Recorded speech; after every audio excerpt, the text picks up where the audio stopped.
Kabar bahagia datang dari selebgram Winnie Putri Lubis. Wanita kelahiran Medan, tanggal 8 April tahun 1994 ini baru saja melahirkan anak pertamanya dengan Dr. Doni Siregar. Kabar bahagia itu dibagikan langsung oleh Winnie dan sang suami di Instagram masing-masing.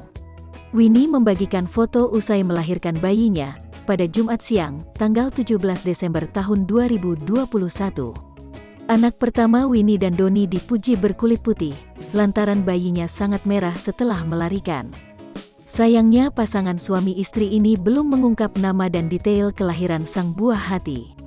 Namun diungkapkan oleh rekan Winnie dalam kolom komentar, anak pertama Winnie tersebut berjenis kelamin laki-laki. Dilihat dari Instastory Winnie, ia sempat membagikan kepanikannya jelang melahirkan. Ia mengaku takut karena baru pertama kali menjalani operasi seumur hidupnya.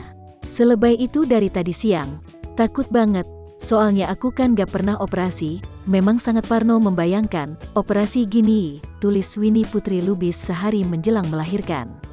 Kini ia telah melahirkan anaknya dengan sehat dan selamat. Selamat untuk Winnie dan Dr. Doni Siregar.